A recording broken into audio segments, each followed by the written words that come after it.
പല്ലിശ്ശേരി ടൈംസിലേക്ക് എല്ലാവർക്കും സ്വാഗതം. ഇന്ന് മാർച്ച് 10. ജഗതിക്ക് അപകടം പറ്റി 9 വർഷം തികയുന്ന ദിവസം.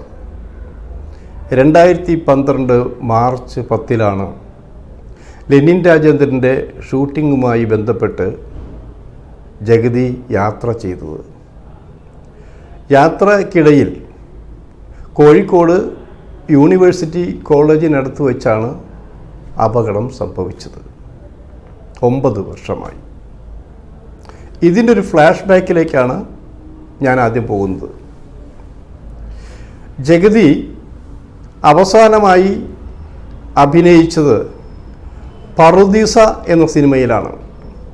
പ്രശസ്ത സംവിധായകനായ ആർ ശരത്ത് സംവിധാനം ചെയ്ത സിനിമ. ശ്രീനിവാസനടക്കമുള്ള പ്രശസ്ത താരങ്ങളാണ് അതിൽ അഭിനയിച്ചിരുന്നത്. അന്ന് രസകരമായ ഷൂട്ടിംഗ് ആയിരുന്നു പാലായിൽ. ആ ഷൂട്ടിങ്ങിനിടയിൽ ജഗതി പറഞ്ഞു, ഞാനൊരു പ്രത്യേക റോളാണ് ലെനിൻ രാജേന്ദ്രൻ്റെ സിനിമയിൽ ചെയ്യാൻ പോകുന്നത്. ഇവിടെ നിന്ന് ഒരു സിനിമയുടെ ഡബ്ബിംഗ് പൂർത്തിയാക്കിയ ശേഷം ലെനിൻ്റെ ലൊക്കേഷനിലേക്ക് പോകും. അന്ന് ശ്രീനിവാസൻ പറഞ്ഞു, എന്നാൽ നമുക്കൊരു ഒരുമിച്ചൊരു സിനിമ ഒരു സ്റ്റില്ലെടുക്കാം. അപ്പോൾ ജഗതി പറഞ്ഞു, നമ്മൾ തമ്മിൽ ഒരുമിച്ച് സ്റ്റില്ലുകൾ ധാരാളം എടുത്തിട്ടുണ്ടല്ലോ, ഇപ്പോഴെന്താ സ്റ്റില്ലിന് പ്രത്യേകത? അല്ല, നിങ്ങൾ വെറൈറ്റി ആയിട്ടുള്ള സിനിമയിൽ അഭിനയിക്കാൻ പോവുകയാണ്, അപ്പോൾ അതൊരു ചേഞ്ച് ആയിരിക്കുമല്ലോ. അപ്പോൾ സാധാരണ ഇത്തരം സ്റ്റില്ലെടുക്കുമ്പോൾ ഞാൻ കൂടെ നിൽക്കാറ് പതിവില്ല. ഞാനൊരു മാധ്യമ പ്രവർത്തകനാണല്ലോ. മാത്രമല്ല, ശരത്ത് ഷൂട്ടിങ്ങുമായി ബന്ധപ്പെട്ട് മറ്റൊരു ഷോട്ട് എടുക്കാൻ വേണ്ടി കുറച്ച് ദൂരത്തായിരുന്നു. ഒടുവിൽ ജഗതി സമ്മതിച്ചു. ശ്രീനിവാസൻ്റെ ഒരു ആഗ്രഹമല്ലേ, സമ്മതിച്ചു. ഒരുപക്ഷെ ഈ സ്റ്റില്ല് ഒരുപക്ഷെ അവസാനത്തെ ആയിരിക്കില്ലെന്ന് ആര് കണ്ടു എന്ന് തമാശക്കിടയിൽ ജഗതി പറഞ്ഞു. അപ്പം ഞാൻ പറഞ്ഞു, എല്ലാം അവസാനം തന്നെയാണ്, തുടക്കമായിട്ടൊന്നുമില്ല. ഇതിലാരാണ് എപ്പോഴാണ് പോകുന്നൊന്നും പറയില്ല.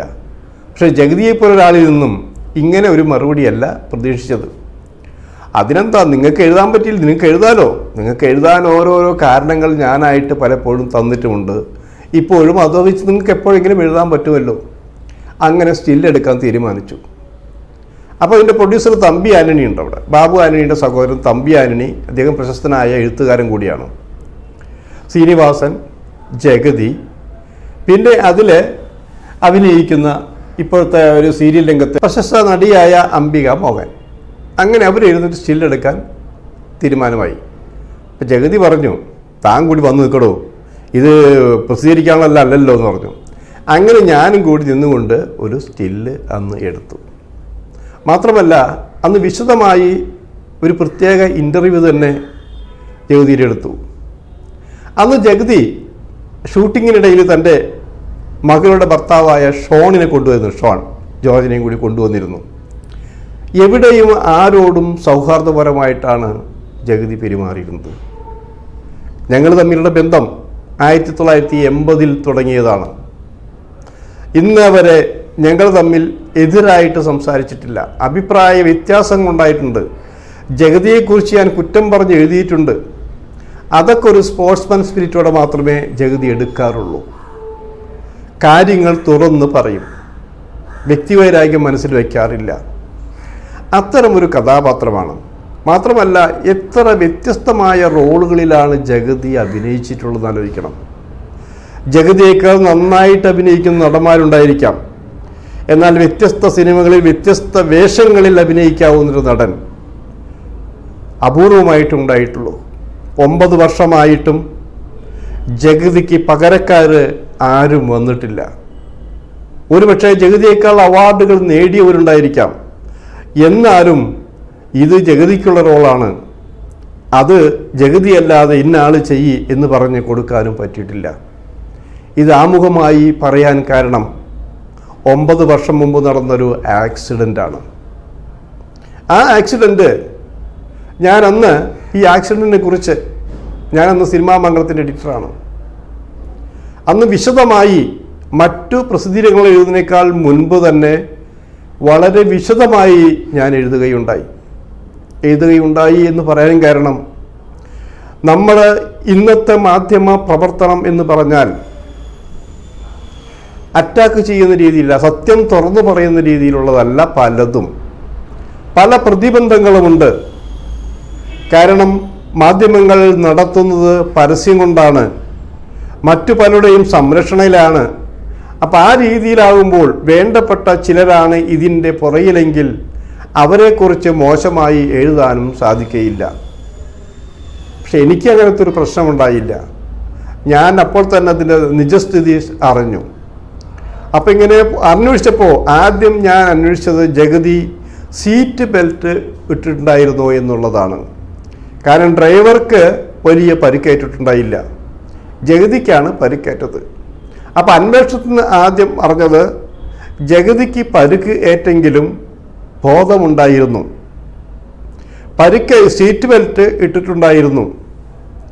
ജഗതി തന്നെയാണ് കാറിലിരുന്നുകൊണ്ട് കോഴിക്കോട്ട് ഒരു ഹോട്ടലിലേക്ക് തൻ്റെ ഒരു അടുത്ത സുഹൃത്തിനെ വിളിച്ച് അപകട വിവരം പറഞ്ഞത്.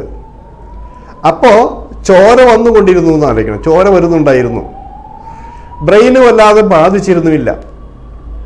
അങ്ങനെ മെഡിക്കൽ കോളേജിലേക്ക് കൊണ്ടുപോകുന്നതിന് പകരം ഒരു സ്വകാര്യ ആശുപത്രിയിലേക്കാണ് ജഗതിയെ കൊണ്ടുപോയത്. സ്വകാര്യ ആശുപത്രിയിൽ കൊണ്ടുപോയി അവിടെ ഉണ്ടായിരുന്ന ഡോക്ടർമാർ ആരാണെന്ന് കൃത്യമായിട്ട് അറിയില്ല. പക്ഷെ അവരുടെ നിരീക്ഷണത്തിൽ ജഗതിക്ക് വേണ്ട രീതിയിലുള്ള മരുന്നുകളോ രോഗം നിർണ്ണയിക്കാനോ കഴിഞ്ഞിരുന്നില്ല എന്നാണ് ജഗതിയുമായി അടുത്ത ബന്ധമുള്ള, ജഗതിയോടൊപ്പം പഠിച്ച ചില ഡോക്ടർമാർ സൂചന നൽകിയത്. അത് നേരെ തന്നെ മെഡിക്കൽ കോളേജിലേക്ക് കൊണ്ടുപോയിരുന്നെങ്കിൽ അവിടെ ഇന്ന കാരണങ്ങൾ ചൂണ്ടിക്കാണിച്ച് അവിടെ നിന്നും അതല്ലെങ്കിൽ വേറെ ഏതെങ്കിലും ഹോസ്പിറ്റലിലേക്ക് കൊണ്ടുപോകാമെന്ന് പറയുമായിരുന്നു. അതുണ്ടായില്ല. ജഗതിയെ കുറേ ദിവസമാണ് ഒരു പരീക്ഷണ വസ്തു പോലെ ആശുപത്രിയിൽ കിടത്തിയിരുന്ന് ആലോചിക്കണം. ഒരു പ്രത്യേക ഘട്ടത്തിലാണ് ജഗതിക്ക് ഓർമ്മ നഷ്ടപ്പെടുത്തത്, ഹെഡ് ഇഞ്ചുറി ഉണ്ടെന്ന് മനസ്സിലാക്കിയത്, ബോധമില്ലാതായത്. അപ്പം അത്തരം സംഭവങ്ങൾ തങ്ങളാൽ ചെയ്യാൻ കഴിയില്ല എന്ന് ബോധ്യം വന്നിട്ടോ എന്തോ, അതോ ആശുപത്രിക്ക് മോശമായ പേരുണ്ടാവും വിചാരിച്ചിട്ട് എന്തോ ജഗതിയുടെ ചികിത്സയുടെ ദിവസങ്ങൾ തള്ളി നീക്കിക്കൊണ്ടുപോയി. പക്ഷെ ഓരോ ദിവസവും ജഗതിയുടെ നില ഗുരുതരമായി കൊണ്ടിരിക്കുകയായിരുന്നു. കുറേ ദിവസം കഴിഞ്ഞപ്പോഴാണ് അവരൊരു തീരുമാനത്തിലെത്തിയത്. ജഗതിയെ വെല്ലൂരിൽ ക്രിസ്ത്യൻ മെഡിക്കൽ കോളേജിലേക്ക് മാറ്റുന്നതായിരിക്കും ഉചിതം. പക്ഷേ അവിടേക്ക് മാറ്റുന്നതിനോട് അവിടുത്തെ അധികൃതർക്ക് യോജിപ്പുണ്ടായില്ല, വെല്ലൂരിലത്തെ.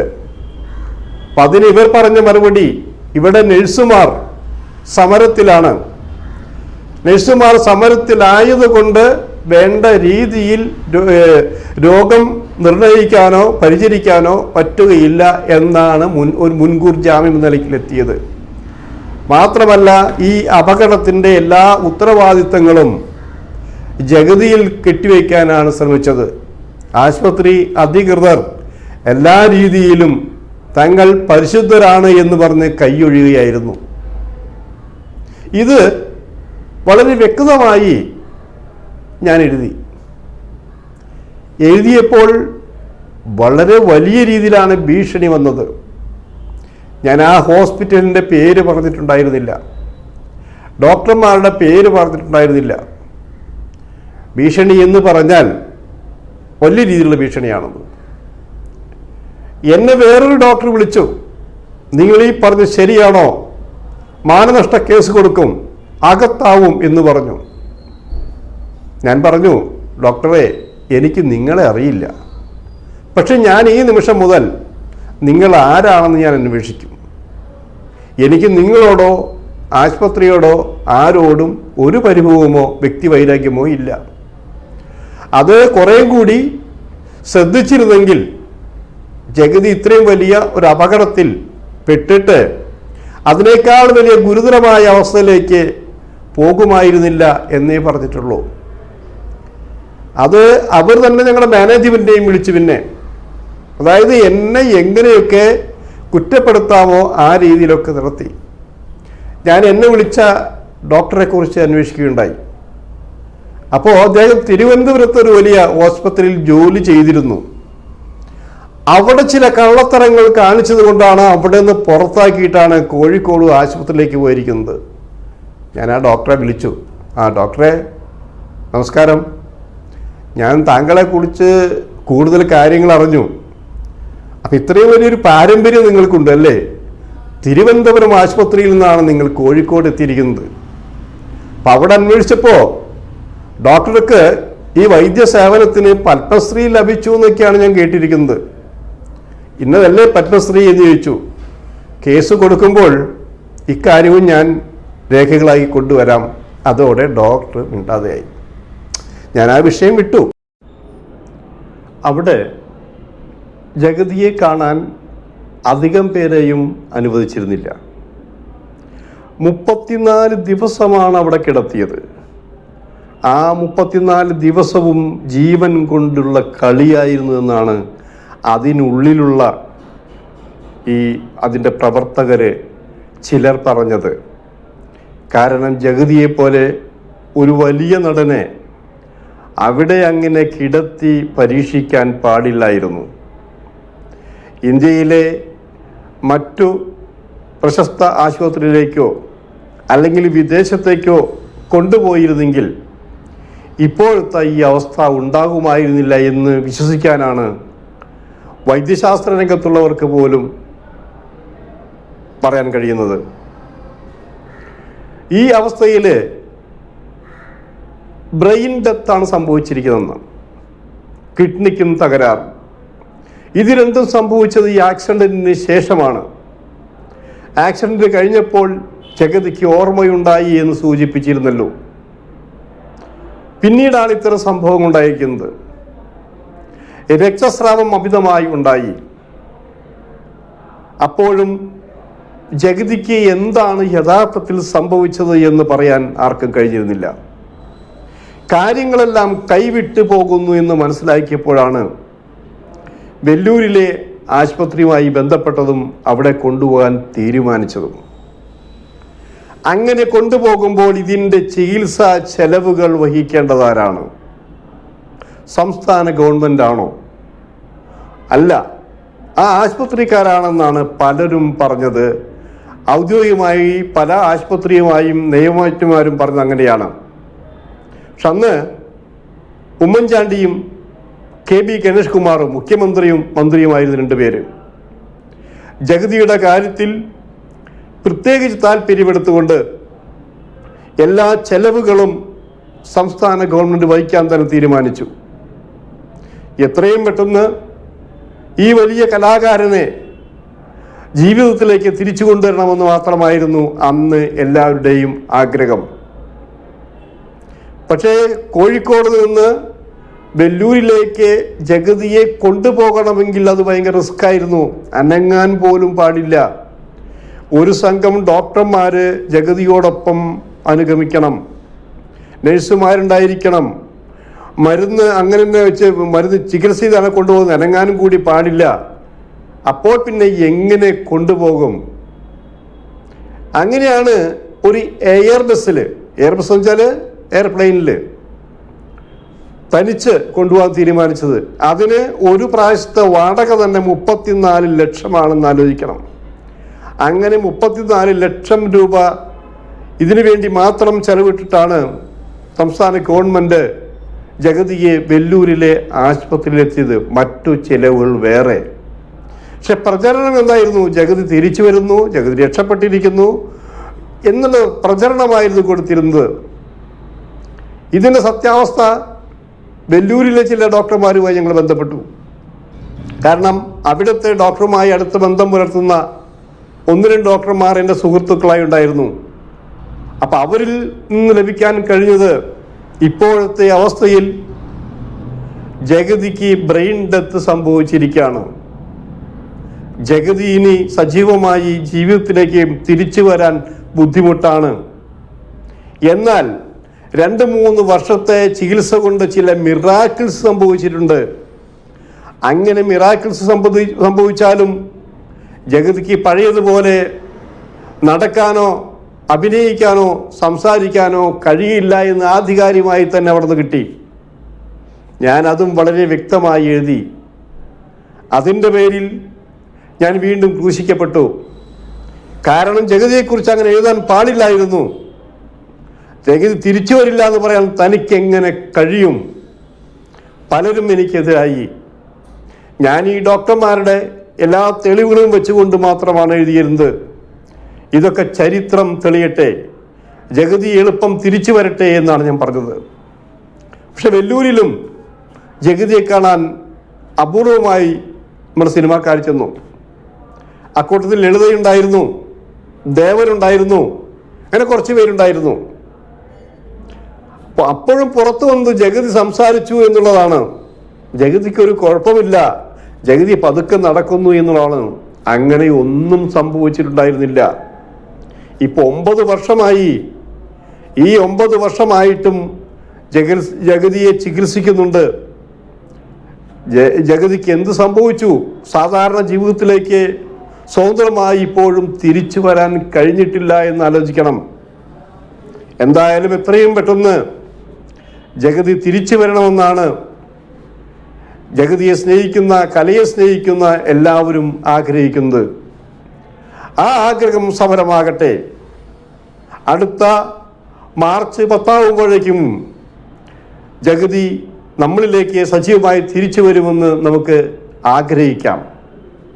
അല്ലാതെ ഇന്ന് കേട്ടുകേളുന്ന ജഗതി സംസാരിച്ചു, ജഗതി ഓടി നടന്നു, ജഗതി അഭിനയിച്ചു എന്നൊക്കെ പറയുന്നത് ഒരുതരം കൃത്രിമത്വം നടന്ന രീതിയിലാണ് നടന്നുകൊണ്ടിരിക്കുന്നത്. അപ്പം അതുകൊണ്ട് ചികിത്സകൾ തുടരട്ടെ. ആ ചികിത്സകൾ തുടരുന്നതിനൊപ്പം തന്നെ അന്ന് ഞാൻ എഴുതിയിരുന്നു, ഒരു അന്വേഷണം വേണം. ഇത് ചെറിയൊരു ആർട്ടിസ്റ്റിനല്ല സംഭവിച്ചിരിക്കുന്നത്, ഈ രാജ്യത്തെ വലിയൊരു കലാകാരനാണ് സംഭവിച്ചിരിക്കുന്നത്. ഇങ്ങനൊരു അപകടം നടന്നപ്പോൾ ചികിത്സാ രീതിയിൽ തെറ്റുകൾ സംഭവിച്ചു എന്ന് ചൂണ്ടിക്കാണിക്കുമ്പോൾ ഒരു അന്വേഷണം പ്രഹസനമായിട്ടെങ്കിലും ആവശ്യമായിരുന്നില്ലേ? പ്രഹസനമായിട്ട് ഒരു അന്വേഷണം പോലും ഉണ്ടായില്ല. കാരണം ഇതിന് പുറകിലുള്ളവരെല്ലാം വലിയ വലിയ വലിയവരാണെന്ന് ആലോചിക്കണം. വലിയവർ വരുമ്പോൾ ജീവന്റെ വിലയെവിടെ? അല്ലായിരുന്നെങ്കിൽ ഈ രാജ്യത്ത് തൊട്ടതിനൊക്കെ സമരം ചെയ്യുന്നവരുണ്ട്, തൊട്ടത്തിനൊക്കെ ഇൻകുലാബ് വിളിക്കുന്നവരുണ്ട്, വിദേശത്ത് എന്തെങ്കിലും സംഭവിച്ചാൽ ഇവിടെ കൊടി പിടിക്കുന്നവരുണ്ട്. അവരാരും ഇതൊന്നും കണ്ടില്ല, കേട്ടില്ല എന്നുള്ളതാണ് സത്യം. എന്തായാലും ആരൊക്കെ മറന്നാലും ജഗതി സിനിമയുള്ള കാലം വരെ, മനുഷ്യരുള്ള കാലം വരെ ഓർമ്മിക്കപ്പെടും. ഒരു അത്ഭുതം പോലെ, മിറാക്കിൾ പോലെ ജഗതി തിരിച്ചു വരാൻ വേണ്ടി പല്ലിശ്ശേരി ടൈംസ് നിങ്ങളോടൊപ്പം ആഗ്രഹിക്കുന്നു.